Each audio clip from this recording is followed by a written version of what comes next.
Chapter 676. I can do this forever too.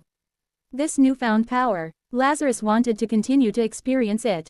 Despite the pain, he could feel that he was slowly starting to get acclimated to the eye.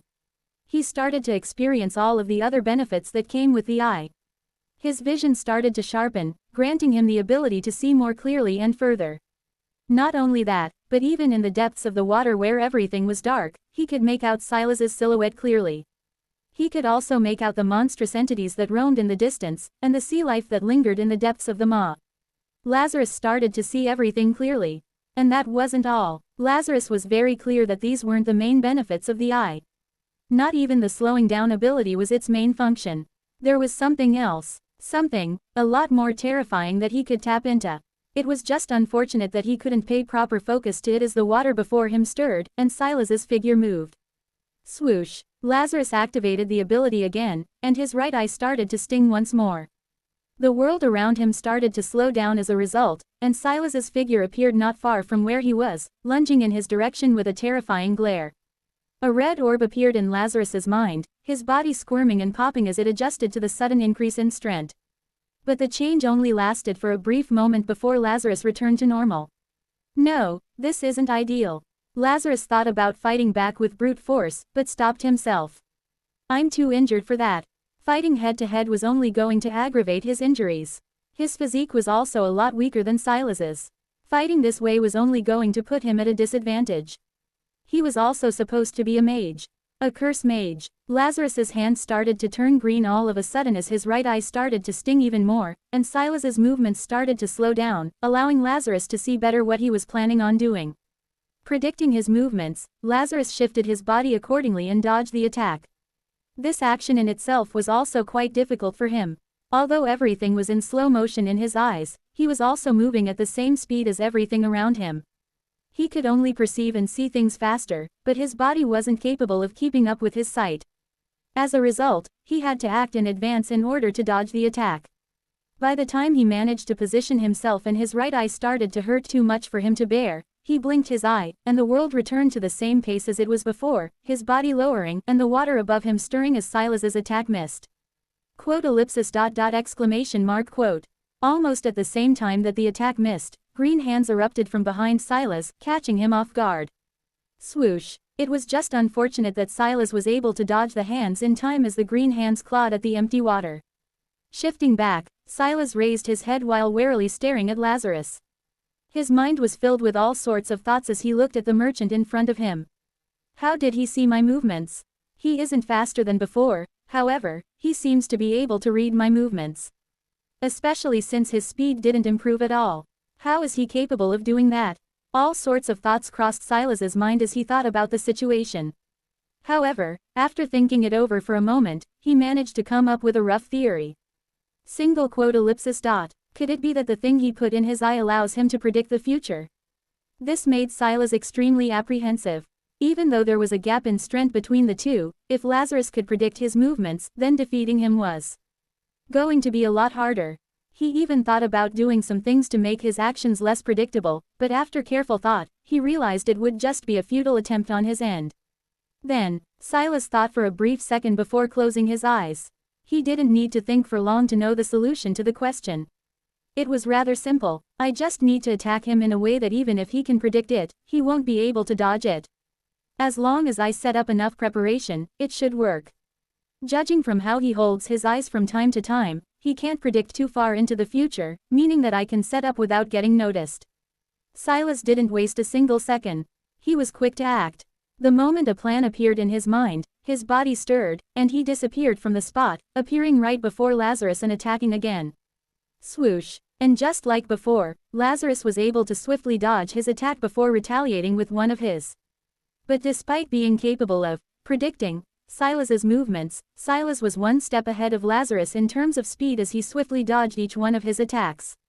As he attacked, Silas occasionally tapped the water with 2 fingers, leaving small, subtle ripples that were barely perceptible to the naked eye. He was slowly starting to make his preparations. Swoosh, swoosh. The two went on like this for the next several seconds, continuously throwing exchanges. Neither of the two budged, each trying to one-up the other. However, It was also during those brief exchanges that Silas was horrified to realize Lazarus's movements were growing sharper and more precise. At the same time, Lazarus's pattern began to shift as he started incorporating curse magic in his attacks, testing different ways to make Silas fall for it. In just a few seconds, the tides between the two started to switch as it became harder and harder for Silas to keep up with him. How does this make sense? A tier 8 was actually struggling against a near tier 7. Ridiculous. Even though Silas understood that he was merely trying to bide his time for his inevitable attack, and that this wasn't even his real body, his pride still hurt, knowing that he was being pushed back by someone 2 tiers beneath him. He wanted to abandon all plans and attack recklessly, but decided against it and forced himself to calm down. Almost. He just needed a little bit more time in order to reverse the situation. He had to remain calm. He couldn't allow his stubborn pride to take over. And his preparations were soon done. Sensing that all of the runes had been set in place, Silas faded from the spot, appearing further back from Lazarus as everything settled down between the two of them. Their eyes met, and Silas just stared at Lazarus. Neither of the two spoke before Silas extended his hand and flicked his finger. Swoosh, swoosh, swoosh. The moment he did, bright runes burst to life, flooding the space with light as they encircled Lazarus from all directions. They formed a massive dome, pulsing with a terrifying energy that began to surge outward. I've got him. Staring at Lazarus, Silas was confident there'd be no way for him to escape. He was trapped on all sides. So what if he could predict the situation? He wouldn't be able to. Silas may have rejoiced a little too early. It was right as the runes lit up and surrounded Lazarus from all sides that Lazarus's lips slowly pulled up in amusement.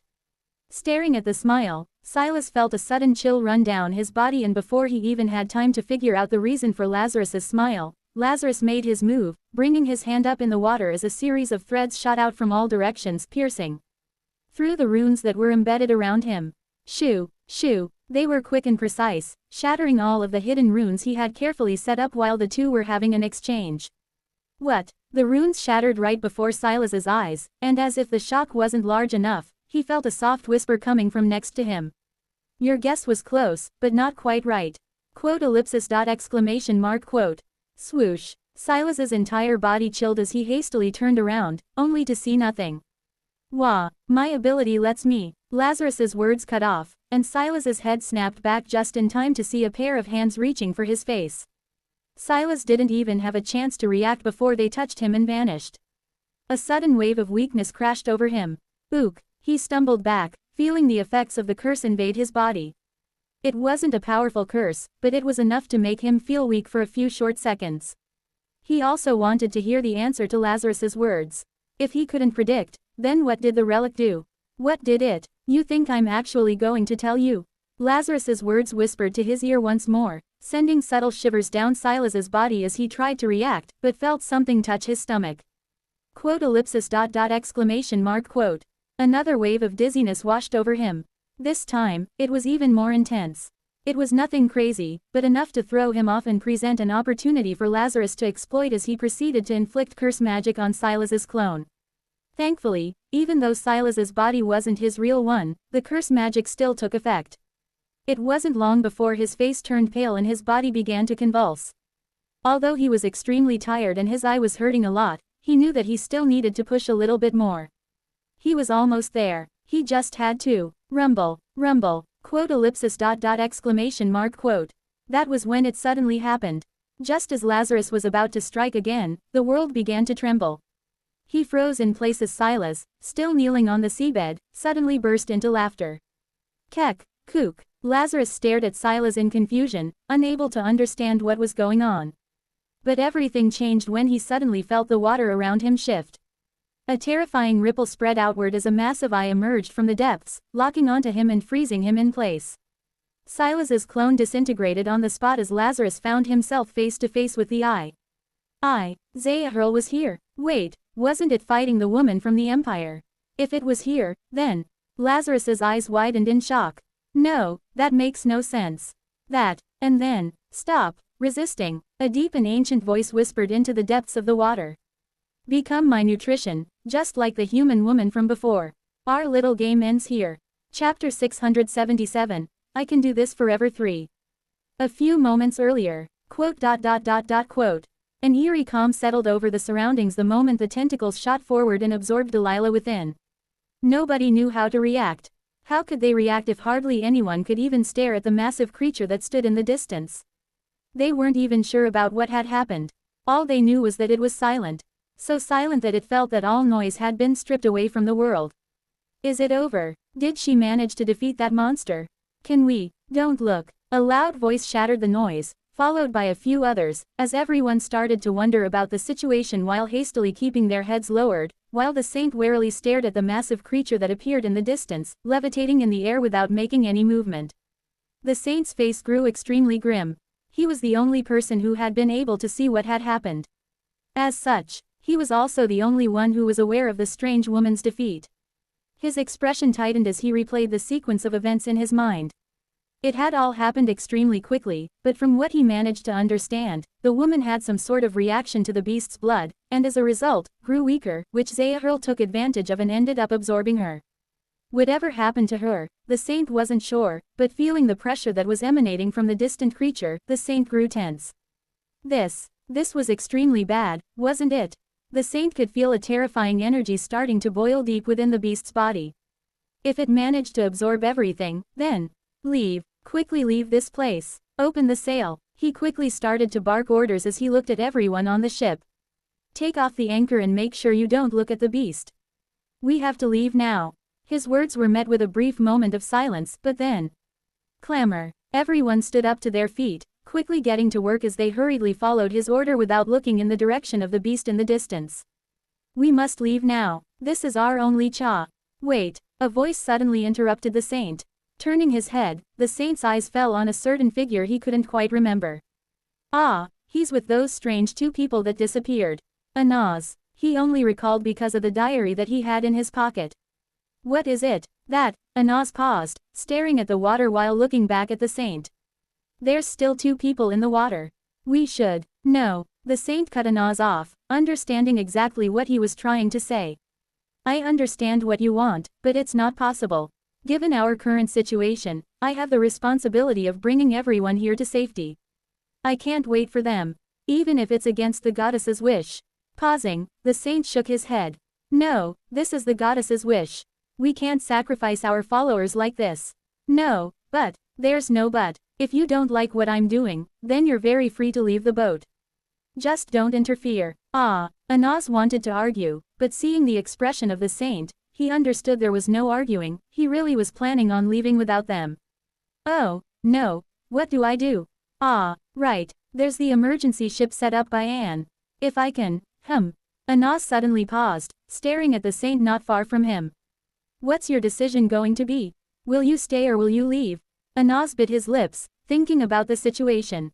On any normal occasion, he would have listened to the saint without any question, and yet, he found himself hesitating in front of the very figure he had once worshipped. What was going on? How could he be like this? Why did he even care about people he had only recently met and had forced him into this situation? Normally, any normal person subjected to such treatment would hold deep resentment for them. He'd wish nothing but death for them. And yet, Anaz didn't find it within himself to hate them. Why was that? Grow, a voice suddenly whispered in his mind. Anaz hastily looked around but found that nobody was speaking. You need to grow. Stop clinging to things that tie you down. The voice echoed again, and this time, he realized the voice wasn't real. It was within his mind. What is? Before Anaz could understand, the voice echoed again, in short bursts. It felt familiar, but he couldn't quite understand to whom it belonged. And yet something within his chest stirred. He didn't know why, but without even thinking, his body moved, and then he jumped into the water. I have no use for someone that is tied down by weights. They themselves can't bear. It's time to cut them loose and grow up. Splash. Zahirl's voice slipped into Lazarus's mind like a whisper, echoing softly but sinking deep. It held him there, motionless, unable to breathe or think. ... You are more than ready for me to absorb. A single whisper was enough to send a sharp migraine through Lazarus's skull. As the eye trembled, seemingly shifting and morphing into something else, the pain worsened, and he strained to grasp what he was looking at. It was an eye. A black void. No, that wasn't important. Lazarus couldn't even think about that as he suddenly thought about Zahirl's previous words and his thoughts completely shattered. The woman from the Empire lost. How? It made absolutely no sense to him. He understood just how powerful she was. In his mind, there shouldn't be anyone beneath the zenith that was capable of defeating her. He didn't even think M was capable of such a feat. Then, how did she lose? Was Zahirl really this powerful? Lazarus felt his thoughts collapse under the weight of the idea. His gaze toward the creature shifted, his head aching further as he struggled to comprehend the being in front of him as it seemed to continuously shift into different forms, but if there was one thing he was sure about, it was the slow, unsettling heat stirring deep within him. He wasn't angry about the woman's apparent defeat. He refused to believe that she had been defeated. He also didn't believe Zahirl was capable of absorbing her so quickly. She was still alive for sure. He also wasn't scared about his current situation. It was more like he couldn't think about anything else but the pain in his right eye. It had grown more and more intense, almost feeling like it was trying to escape from his socket. Quote. Exclamation mark quote. No, it was really trying to escape his eye socket. No. Noticing the situation, Lazarus quickly gritted his teeth, his face turning red as he tried his best to contain the eye and prevent it from leaving. However, that proved to be an incredibly hard task. It was almost as if the eye was trying to tap into something. A certain power that his body could hardly contain. No, shit. Understanding just how vital the eye was for him, Lazarus tried to resist with everything he had as a result of his struggle, which didn't go unnoticed by the primordial being who looked at Lazarus curiously. How peculiar. It could feel the strange energy that was seeping out of Lazarus's eye. It could also feel the struggle and pain that he was currently experiencing. Just one look and Zahirl could tell that the human was on the verge of exploding from the pain. The energy threatened to spill out of his body at any second, threatening to spill all over the surroundings. Even Zahirl grew wary of the energy. It wasn't something that it could take lightly. In fact, it could feel the threat coming from it and it didn't hesitate any longer.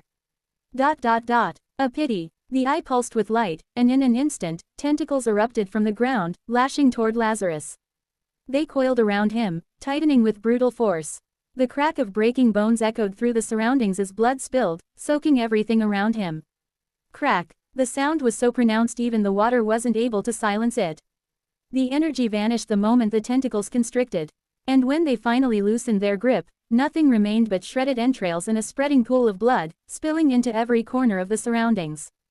An eyeball also lingered in the water as the eye of Zahirl stared at it for a brief moment before the tentacles rose up and absorbed everything that lingered in the water. In seconds, everything faded, and all traces of Lazarus were gone. Just like that, he had died. Zahirl's eye slowly closed before it started to fade from the spot. By the time the eye opened again, a figure appeared in front of it, struggling as it held onto its right eye.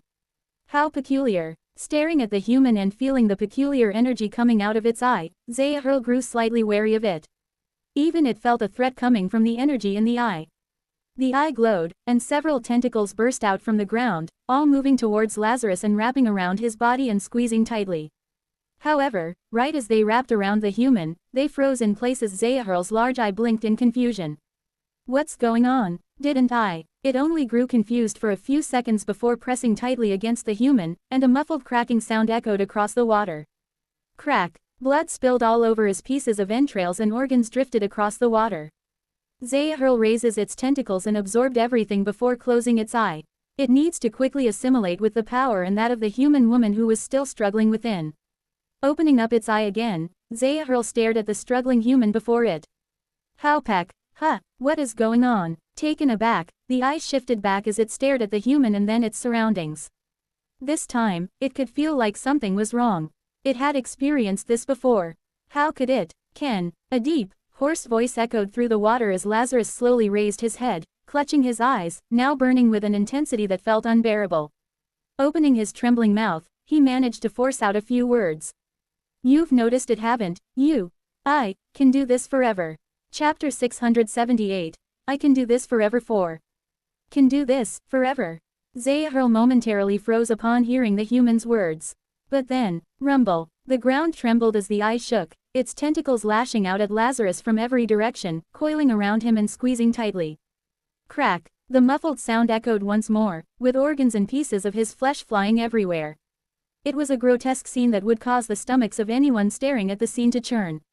But, by the time the eye blinked, the scene replayed, and Lazarus appeared in front of Zahirl. Just like before, his lips pulled into a smirk as he weakly raised his head to stare at the gigantic eye that stood before him. Like I said, I can do this for. Crack. His body was shredded apart instantly once more, only to reappear unscathed a few moments later. The same smirk played at the lips of Lazarus as he looked at Zahir. He could recall everything that had happened. He was just like Zahir, trapped within this limbo of time as his body was constantly shredded into thin bits of paper. Lazarus deeply understood that his death was gruesome. He had probably died in the most horrible of ways. But it was quick. The pain he had experienced was almost negligible. How are you doing this? Zahir shook once more, its voice sounding extremely agitated. How is this possible? How can a being like yourself be capable of pulling something like this off? How was it possible? None of it made sense to it at all. Could it be the strange relic? Yes, it had to be the relic. Zahir fixed its gaze on the human once more as tentacles shot out, wrapping around his body and crushing him like before. Crack. An eye floated in the water like before, and feeling the energy contained within it, Zahir tried to reach for it, only for the world to suddenly shift, and a familiar figure appeared before it again. Ellipsis. Bang. In its fury, it struck downward, crushing the human in a single blow as a muffled cracking sound echoed through the air once more. Cracka. Sand burst into the air from the impact, and as it slowly settled, Zahir saw a faint silhouette emerge once more, gazing at him with the same unsettling smile as before. Like I said, the human's voice drifted into the water once more, making its way into the beast's mind. I can do this forever. Bang. He was crushed once more, his body reduced into nothing but a pile of flesh.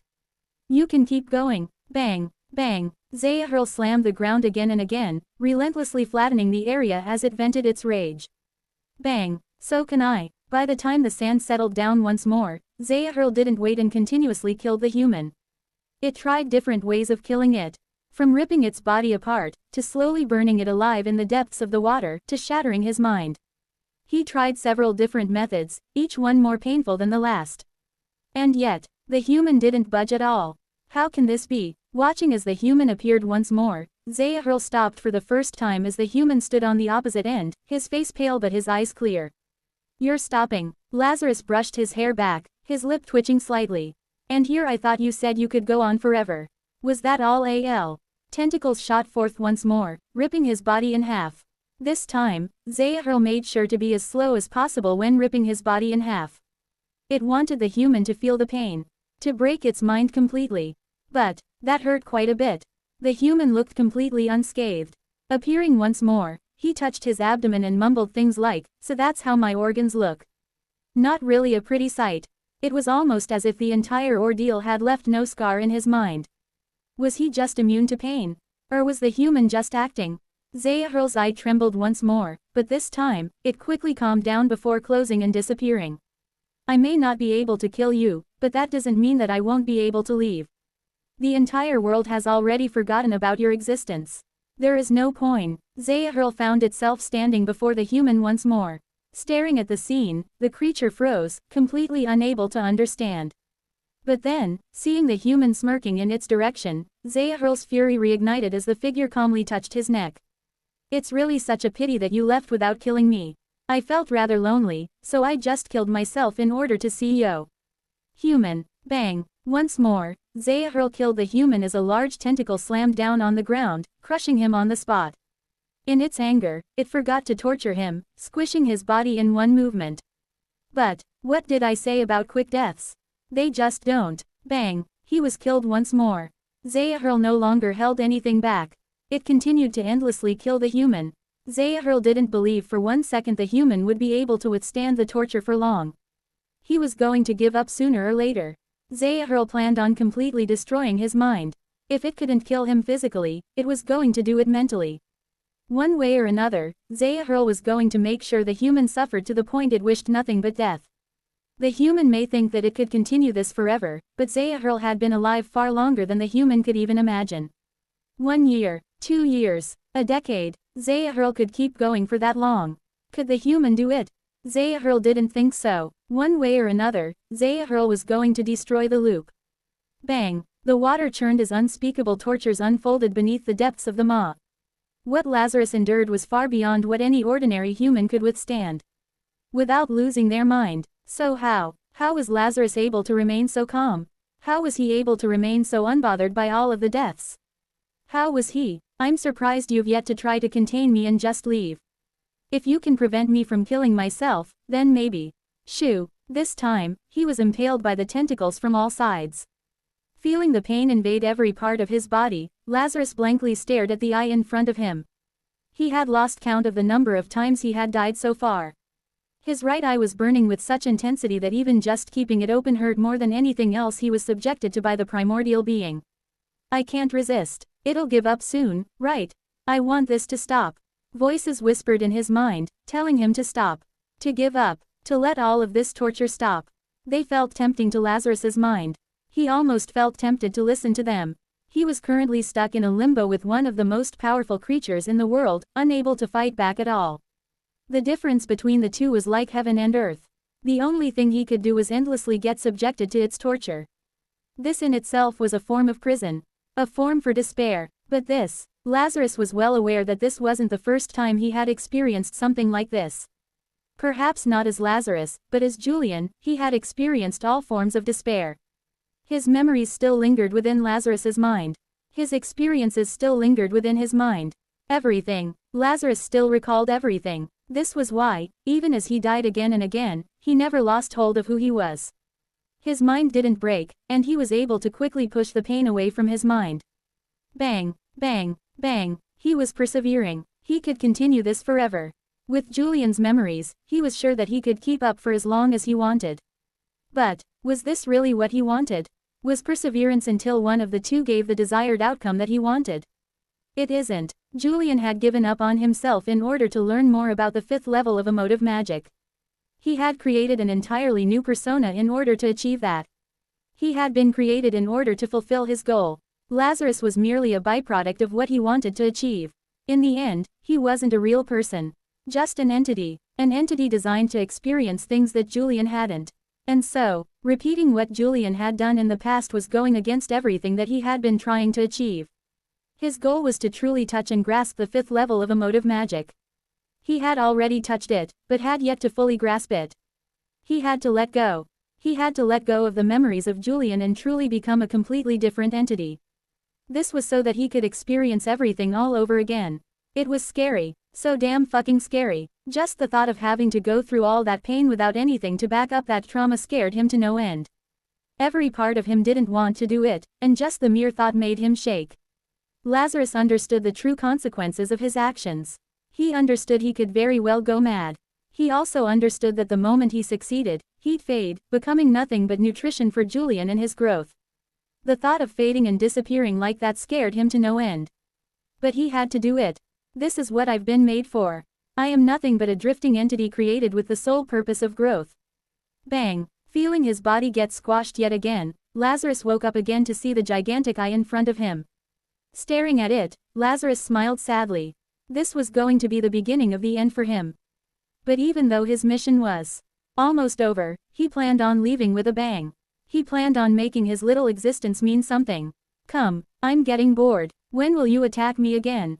Bang. Chapter 679, Insignificant One. Quote. Exclamation mark quote. The pain seeped into every corner of his body. It surged through his bones, tore through his muscles, and finally clawed its way into his mind. Lazarus felt the pain vividly.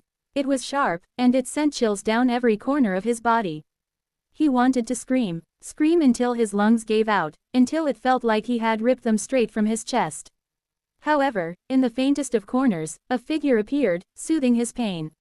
Comforting it. Single quote. I've been through much worse. This is nothing. You can easily withstand this. I've been tortured for 6 months by a dragon. I've been poisoned by some strange creature. I've endured so much pain, I've ripped my own hair out because of it. I've endured days without food, living next to a bunch of dead people. I've lost someone who is very dear to me. Had to let go of someone I love. What you're experiencing, it's nothing. With my help, you can withstand it. You can. No. Lazarus clenched his teeth and brushed all the voices away. This temptation, this memory, he had to fully let go. He had to become his own person. Bang. Ook. But even though he knew, he hesitated. He was scared of what was to come. He was scared of the pain that he was going to suffer. He was scared of possibly losing himself to the pain. He wasn't Julian.